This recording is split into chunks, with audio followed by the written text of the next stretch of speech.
अस्सलाम वालेकुम guys, how are you. I hope आप सब ठीक होंगे। और आज हम पब्लिक एडमिनिस्ट्रेशन के अंदर जो टॉपिक डिस्कस करने जा रहे हैं दैट इज़ बजटिंग।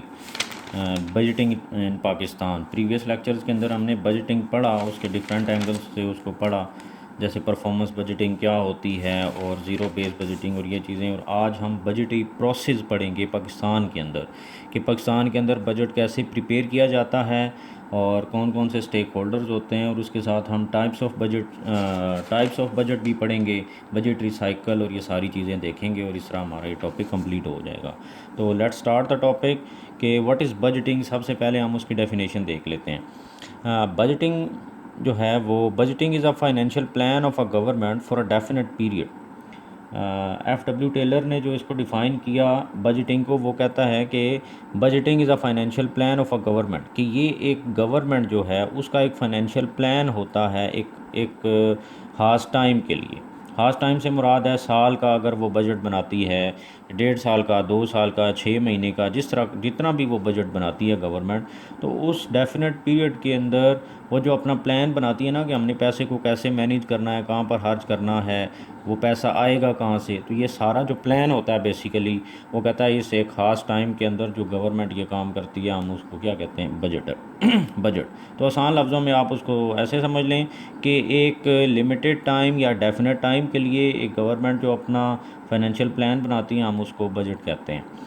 अच्छा, रीन स्टोन ने जो दूसरी डेफिनेशन है ये वाली, उसने कैसे इसको डिफ़ाइन किया। उसने कहा कि बजट इज़ अ डॉक्यूमेंट, कि बजट एक डॉक्यूमेंट है containing a preliminary approved plan of public revenue and expenditure. उसने इसको एक डॉक्यूमेंट कह दिया, कि जैसे हम पाकिस्तान के अंदर देखते हैं कि जब बजट बनाती है फाइनेंस मिनिस्ट्री, तो वो एक बेसिकली होते तो डॉक्यूमेंट ही है ना, तो जिसके ऊपर सारा प्लान होता है, डिफाइंड प्लान होता है कि हम इस तरीके से पैसा जो है वो इकट्ठा करेंगे और फिर खर्च करेंगे और मैनेज करेंगे उसको। तो वो कहता है कि budget is a document, budget एक डॉक्यूमेंट होता है containing a preliminary approved plan, कि जो इब्तदाई अप्रूव्ड प्लान होता है पब्लिक के रेवेन्यू और एक्सपेंडिचर्स के बारे में। तो इसे हम कहते हैं क्या, कि दिस इज़ बजटिंग। ये डेफिनेशन है दूसरी। तो होता ये भी प्लान ही है, इसने भी इसको प्लान कहा और इसने भी इसको प्लान ही कहा, लेकिन इसने कह दिया कि ये एक डॉक्यूमेंट है जिसके ऊपर ये रेवेन्यू और एक्सपेंडिचर का रिकॉर्ड होगा। तो अब ये दो डेफिनेशंस देखी आप, और अब इसके हम देखते हैं टाइप्स ऑफ बजट क्या हैं, कि बजट कितनी किस्मों का हो सकता है और वो क्या क्या हैं। कि नंबर 1, एनुअल और लॉन्ग टर्म बजट। एनुअल और लॉन्ग टर्म बजट का क्या मतलब है। एनुअल बजट का मतलब है एक साल के लिए जो बजट बनाती है गवर्नमेंट, जो आमतौर पे हम पाकिस्तान के अंदर देखते हैं कि एनुअल बजट बनता है। एक साल के लिए गवर्नमेंट अपने रेवेन्यूज़ और एक्सपेंडिचर जो है वो उनका प्लान बनाती है और फिर उनकी मैनेजमेंट और फिर उन तमाम चीज़ों को देखना। तो एक साल के लिए जो बजट है that is annual budget. Long term budget जो है वो बहुत सारी गवर्नमेंट्स हैं जो 3 साल का बनाती हैं, कुछ 5 साल का बजट बना लेती हैं। तो इस तरह का जो बजट होगा उसको हम लॉन्ग टर्म बजट कहते हैं।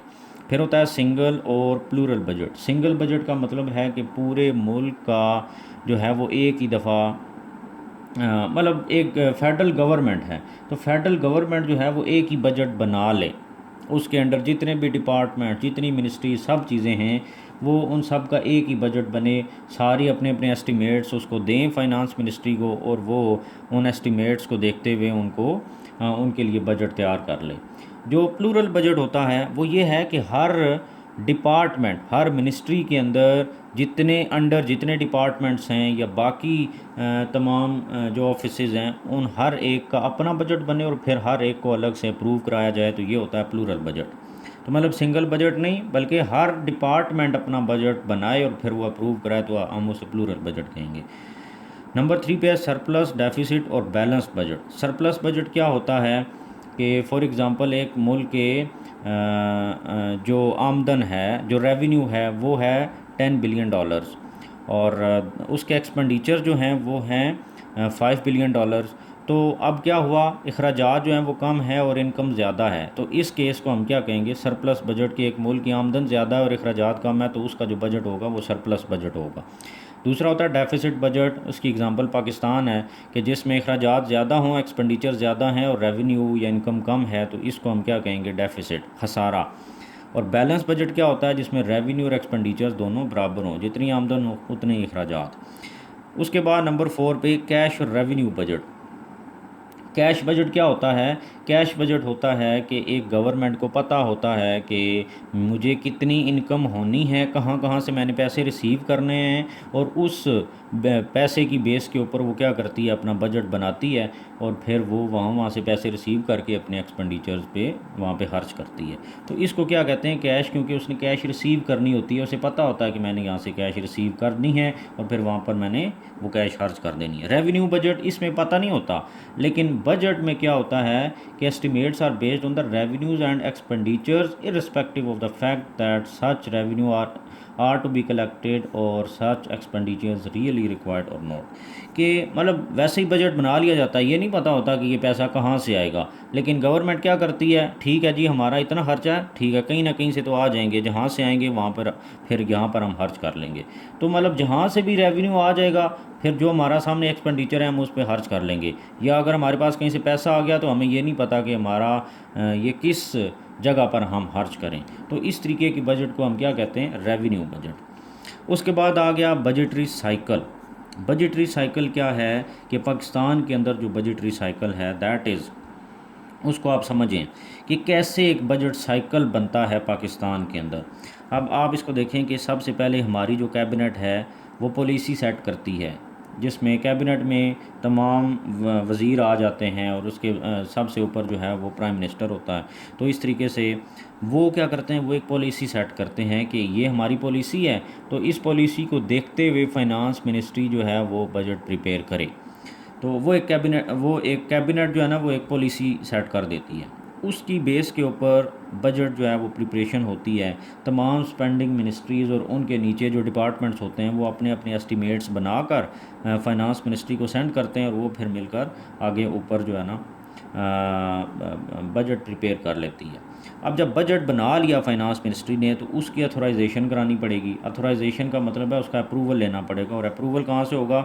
बजट फाइनेंस मिनिस्ट्री बनाने के बाद सबसे पहले कैबिनेट में प्रेजेंट करेगी, और कैबिनेट उसके अंदर कोई चेंजेस अगर हैं या नहीं हैं तो वो कराने के बाद फिर वो नेशनल असम्बली में प्रेजेंट किया जाएगा। नेशनल असम्बली के अंदर आपको पता है कि अपोजिशन कुछ सवालात करती है, उनकी रिजर्वेशंस होती हैं, क्वेश्चन आंसर सेशंस होते हैं। ये तमाम चीज़ें होने के बाद फिर उनकी कुछ रिकमेंडेशंस भी हो सकती हैं, उनको देखते हैं। अगर गवर्नमेंट देखती है कि ठीक है ये रिकमेंडेशन सही है अपोजिशन की, तो वो उनको दोबारा चेंज करने के बाद जो है वो क्या होता है, फिर वो प्रेसिडेंट के सामने प्रेजेंट किया जाता है, और फिर अप्रूवल ले लिया जाता है, और इस तरीके से बजट अथोराइज हो जाता है। जब अथोराइज हो गया तो फिर इम्प्लीमेंटेशन होती है। अब उसको इम्प्लीमेंटेशन क्या है कि वो जो बजट हमने बनाया हुआ है, वो पैसा जो है वो हमने खर्च करना है, तो वो खर्च करने की जो पावर है वो एग्जेक्टिव के पास ही होगी। ये जो कैबिनेट थी जिसने पॉलिसी सेट की थी, इसके पास एग्जेक्टिव पावर है। तो अब ये खर्च करना और फिर पैसा जमा करना, ये सारा इख्तियार इसके पास है, एग्जेक्टिव के पास, मतलब गवर्नमेंट के पास। अपोजिशन या बाकी जो हैं उसके अंदर वो कोई इख्तियारात नहीं हैं आइन के मुताबिक उनके पास इम्प्लीमेंटेशन में। अब जब इम्प्लीमेंटेशन होगी, फाइनेंस मिनिस्ट्री जो थी उसने स्पेंडिंग मिनिस्ट्रीज़ को पैसे एलोकेट किए, जो जो उनका बजट था, फिर उन्होंने अपने नीचे जो डिपार्टमेंट्स थे उनको दे दिए, उन्होंने अपने प्रोजेक्ट्स किए जो भी था। तो उसके बाद क्या होता है, रिपोर्टिंग एंड मोनिटरिंग की जाती है। स्पेंडिंग मिनिस्ट्रीज़ जो हैं वो रिपोर्टिंग करती हैं, जो है वो मोनिटरिंग की जाती है बाकायदा तौर पर। रिपोर्ट्स तैयार होती हैं, पैसा कहाँ पर खर्च हुआ, कितना खर्च हुआ, ये तमाम चीज़ें रिपोर्ट्स बनती हैं। फिर उसके बाद रिव्यूज़ आते हैं, उसको रिव्यू किया जाता है। जो रिपोर्टिंग ये जो मिनिस्ट्री जो है ना, वो मॉनिटरिंग और रिपोर्टिंग होती है उनकी, तो उसमें क्या होता है कि वो सारा जो है ना, ऑडिटर जनरल ऑफ पाकिस्तान जो होता है वो उसका ऑडिट करता है साल बाद, जब साल जो एंड होने वाला होता है। तो वो जब रिपोर्ट बनती है तो फिर उसको पब्लिक अकाउंट्स कमेटी के सामने प्रेजेंट किया जाता है। ये एक पार्लियामेंट्री कमेटी होती है जिसके अंदर गवर्नमेंट और अपोजिशन दोनों के लोग होते हैं। तो वो उसके ऊपर फिर एक्शन ले सकते हैं बाकायदा ऑडिटर जनरल ऑफ पाकिस्तान की रिपोर्ट के ऊपर, इन तमाम लोगों से जहाँ पर उनको लगता है कि कोई मिसमैनेजमेंट ऑफ कैपिटल हुई है पब्लिक के पैसे के साथ, तो वहाँ पर फिर वो एक्शन। तो इस तरीके से पॉलिसी सेट की, फिर ये तमाम प्रोसेस होने के बाद फिर क्या हुआ, यहाँ पर अकाउंटेबिलिटी होगी। तो ये एक बजटरी साइकिल है पाकिस्तान के अंदर, ये आपको आना बहुत ज़रूरी है, और ये आना चाहिए पेपर में। अगर आप इस तरीके से बनाएंगे तो इसका बहुत अच्छा इंप्रेशन पड़ेगा। उसके बाद आर्टिकल 80 क्या है, या फिर हम इस तरीके से इसको देख लें कि नेशनल असम्बली के सामने बिल क्यों प्रेजेंट किया जाता है। जब एग्जेक्टिव पावर जो है वो गवर्नमेंट के पास होती है, बजट पॉलिसी वो देती है, बनाती वो है, तो फिर नेशनल असम्बली के सामने उसको प्रेजेंट करने की क्या ज़रूरत है, वो खुद ही बस प्रिपेयर करके उसको इम्प्लीमेंट कर दे। तो वो इसलिए प्रेजेंट करती है कि जो जो कॉन्स्टिट्यूशन ऑफ पाकिस्तान है उसका आर्टिकल 80 ये कहता है कि गवर्नमेंट जो है वो बिल वो बनाएगी, इसको बजट प्रिपेयर करेगी, लेकिन बजट प्रिपेयर करने के बाद गवर्नमेंट जो है वो अपने जो इनकम और एक्सपेंडिचर्स का जो उसने बजट बनाया हुआ है तो वो प्रेजेंट करेगी नेशनल असम्बली के अंदर उसके अप्रूवल के लिए। तो मतलब कॉन्स्टिट्यूशन ऑफ पाकिस्तान जो है वो अप्रूवल की अथॉरिटी जो है वो किसको देता है, नेशनल असम्बली को। तो इस वजह से वो जो बिल होता है या बजट होता है वो प्रेजेंट किया जाता है नेशनल असम्बली में, तो फिर वहाँ से अप्रूवल के बाद उसको इम्प्लीमेंट किया जाता है। अब उसके बाद क्या है, बजटरी प्रोसेस, जो ये बहुत इम्पोर्टेंट है कि बजटरी प्रोसेस जो है वो पाकिस्तान का क्या है, किस तरीके से बजट जो है वो उसका सारा स्टार्ट होता है और फिर प्रिपरेशन तक हो जाता है। तो इसको हम देख लेते हैं कि बजटरी प्रोसेस क्या है। बजटरी प्रोसेस में क्या होता है कि सबसे पहले प्रिपरेशन ऑफ एस्टीमेट्स होती है। एस्टीमेट्स, हर डिपार्टमेंट अपने एस्टीमेट्स बनाकर सेंड करता है अपनी कंट्रोलिंग मिनिस्ट्री को, और उसके बाद फिर वो आगे जो फाइनेंस डिवीजन होती है या वो विंग होता है, फाइनेंस विंग होता है उसका, तो वो उसको सेंड करते हैं। अब इसमें क्या होता है प्रिपरेशन ऑफ एस्टीमेट्स में, सर्कुलर्स इन सितंबर अक्टूबर। बेसिकली ये होता है कि बजटरी विंग जो होती है ना फाइनेंस मिनिस्ट्री की, वो सर्कुलर जारी करती है सितंबर अक्टूबर में, मतलब पहले ही 8 महीने पहले फाइनेंशियल ईयर, हम आपको पता होना चाहिए कि हमारा फाइनेंशियल ईयर कब स्टार्ट होता है, वो 1 जुलाई से स्टार्ट होता है हमारा फाइनेंशियल ईयर। तो 8 महीने पहले ही, जुलाई से सितंबर अक्टूबर में ही जो बजटरी विंग होती है फाइनेंस मिनिस्ट्री की, वो सर्कुलर जारी करती है और तमाम जो डिपार्टमेंट्स होते हैं मिनिस्ट्रीज़ के अंडर उनको, कि वो अपने अपने एस्टीमेट्स बनाकर हमें सेंड करें। अब होता ये है कि फिर नवंबर में जाकर वो फेडरल एजेंसीज़ या डिपार्टमेंट्स, एजेंसीज़ कह लें या डिपार्टमेंट्स कह लें, अब इनको आप डिपार्टमेंट्स, आप इसको गहराई में कैसे समझेंगे कि फॉर एग्जांपल एक मिनिस्ट्री है, मिनिस्ट्री के अंदर बहुत सारे उसके अंडर डिपार्टमेंट्स आते हैं। उसका एक फाइनेंस डिपार्टमेंट है, उसका कोई मैनेजमेंट का है, ह्यूमन का है, वो मैनेजमेंट का है। इसी तरीके से जैसे FIA है वो किस मिनिस्ट्री के अंडर आती है, इसी तरीके से इंटीरियर मिनिस्ट्री में आती है। फिर इसी तरीके से बाकी जितने भी डिपार्टमेंट्स हैं, पुलिस है वो किसके अंडर आती है, और जितने भी डिपार्टमेंट्स होते हैं वो अपना अपने एस्टीमेट्स बनाकर अपनी जो कंट्रोलिंग मिनिस्ट्री होती है, जिस मिनिस्ट्री के अंडर वो लाई कर रहे होते हैं, उसको वो अपने एस्टीमेट सेंड कर देते हैं। अब उन्होंने सेंड कर दिए तो वो क्या होते हैं, हाँ, तो इतनी बात होगी। यहाँ तक आपने क्या समझना है प्रिपरेशन ऑफ एस्टीमेट्स में, कि फाइनेंस मिनिस्ट्री का जो फाइनेंशियल विंग है उसने सर्कुलर जारी किया सितंबर अक्टूबर में। उस सर्कुलर के जवाब में वो जो डिपार्टमेंट्स हैं जिन जिन को उसने सर्कुलर जारी किया है कि आप अपने एस्टीमेट्स बनाएं, वो अपने एस्टीमेट्स बनाकर जो उनके कंट्रोलिंग मिनिस्ट्री, वो डायरेक्ट उस फाइनेंस मिनिस्ट्री के जो बजटरी विंग है उसको नहीं सेंड करते, बल्कि जिस मिनिस्ट्री के अंडर वो आते हैं उसको वो अपना एस्टीमेट जो हैं वो बनाकर सेंड कर देते हैं। तो पहला स्टेप ये हो गया कि उन्होंने नवंबर के अंदर अपने एस्टीमेट सेंड कर दिए अपनी कंट्रोलिंग मिनिस्ट्री को। नंबर 2 जो दूसरा स्टेप है वो क्या होता है, रिव्यू बाय कंट्रोलिंग मिनिस्ट्रीज़। अब उन डिपार्टमेंट्स के जो एस्टीमेट्स थे उनको रिव्यू करती है वो जो कंट्रोलिंग मिनिस्ट्री होती है उन डिपार्टमेंट्स की। अब आफ्टर रिव्यू एंड स्क्रूटनी वो क्या करती है कि वो सेंड कर देती हैं उन एस्टीमेट्स के उन डिपार्टमेंट्स या एजेंसीज़ के जो एस्टीमेट्स होते हैं, और साथ ही साथ अपना जो बजट होता है या अपना जो एस्टीमेट्स होते हैं वो भी मिलाकर साथ फाइनेंशियल एडवाइज़र को। हर मिनिस्ट्री का अपना एक फाइनेंशियल एडवाइज़र है। तो वो मिनिस्ट्रीज़ क्या करती हैं, उनके अंडर जो डिपार्टमेंट्स हैं जिन्होंने उसको सेंड किए हैं अपने एस्टीमेट्स, वो भी, और साथ अपना जो एस्टीमेट्स हैं वो भी, वो दोनों रिव्यू करने के बाद, स्क्रूटनी करने के बाद, फिर वो दोनों एस्टीमेट जो हैं वो सेंड कर देती है मिनिस्ट्री किसको, वो सेंड कर देती है फाइनेंशियल एडवाइज़र को। जो उसका फाइनेंशियल एडवाइज़र्स हैं उनको भेज देती है दिसंबर में। ये हो गया दूसरा स्टेप। तो यहाँ तक आपको समझ आ गई होगी। इन्होंने एस्टिमेट्स भेजे कंट्रोलिंग मिनिस्ट्री को, कंट्रोलिंग मिनिस्ट्री ने उन एस्टिमेट्स को रिव्यू किया और साथ अपने एस्टिमेट्स भी बनाए और अपने फाइनेंशियल एडवाइज़र को सेंड कर दिए दिसंबर में। जो तीसरा स्टेप है इस प्रोसेस के अंदर वो क्या है, scrutiny and examination by financial adviser. अब फाइनेंशियल एडवाइज़र क्या करता है, वो उन डिपार्टमेंट्स के भी और उन मिनिस्ट्रीज़ के जो एस्टिमेट्स हैं उनको भी स्क्रूटनी करेगी, एग्जामिनेशन करेगा फाइनेंशियल एडवाइज़र्स। और फिर उसके बाद वो ऑडिटर जनरल और बजटरी विंग जिसने वो सर्कुलर जारी किया था उसको सेंड कर देगा। ठीक है, यहाँ तक समझ आ गई कि अब फाइनेंशियल एडवाइज़र ने रिव्यू किया, स्क्रूटनाइज़ किया और फिर अब उसने ऑडिटर जनरल को, ये दोनों काम करने के बाद ऑडिटर जनरल और बजटरी विंग जो है जिसने सर्कुलर जारी किया था फाइनेंस मिनिस्ट्री का, उसको सेंड कर दिए वो एस्टिमेट्स। और ये जनवरी में उसने ये काम करना है, अदरवाइज़ मैक्सिमम फरवरी में ये उसने हर सूरत अपने बना कर एस्टिमेट सेंड कर देने हैं। तो अभी बजट जो है वो कब होना है, वो बजट जो है वो होना है आपका जुलाई के अंदर, मतलब पास होना है मई जून के अंदर, या तो उससे पहले ही फरवरी में ये सारे काम फाइनल हो गए हैं। अब कंसोलिडेशन ऑफ एस्टिमेट्स में क्या होगा कि वो रीचेक करेगा जो बजटरी विंग है जिसने सर्कुलर जारी किया था या जिसको फाइनेंशियल एडवाइज़र ने वो सारा कुछ सेंड कर दिए हैं एस्टिमेट्स रिव्यू करने के बाद, तो वो बजटरी विंग इनको रीचेक करेगी और ऑडिटर जनरल भी रीचेक करेगा और फिर वो प्रिंटिंग के लिए भेज दिए जाएंगे। यहाँ तक कंसोलिडेशन ऑफ एस्टिमेट्स। तो इस तरीके से ये स्टेप्स होते हैं और बजट प्रिपेयर किया जाता है। उसके बाद इनेक्टमेंट ऑफ बजट है। इनेक्टमेंट ऑफ बजट में क्या होता है, ये वही जो मैंने पहले बताया कि अब ये सारे एस्टिमेट्स बन गए, पॉलिसी सेट की थी किसने, कैबिनेट ने। उसके बाद ये अब फाइनेंस मिनिस्ट्री उसको बजट को बनाएगी, फिर अप्रूवल कराएगी नेशनल असम्बली से, फिर उसके बाद इसकी इम्प्लीमेंटेशन होगी। तो इस तरीके से ये इनेक्टमेंट होते हैं कानून साजी।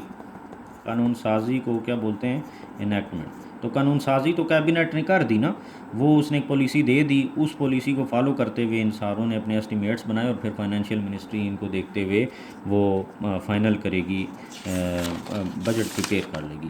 और उसके बाद अब जो अगली चीज़ है वो है लेजिस्लेटिव कंट्रोल ऑफ बजट, कि बजट के ऊपर लेजिस्लेचर का कंट्रोल कैसे आता है। ये भी एक बहुत इंपॉर्टेंट चीज़ है। हो सकता है सिर्फ इस चीज़ के ऊपर आपका पूरा सवाल आ जाए पेपर के अंदर, तो हर एक चीज़ को आपने बड़े सही तरीके से समझना है। तो लेजिस्लेटिव कंट्रोल ऑफ बजट क्या है कि सबसे पहले देखें ना, ये जो है ये भी कैबिनेट के लोग जो होते हैं ये भी बिलोंग तो नेशनल असम्बली से ही करते हैं ना, लेजिस्लेचर के लोग होते हैं। तो सबसे पहले पॉलिसी इन्होंने सेट की, तो ये भी एक लेजिस्लेटिव कंट्रोल है।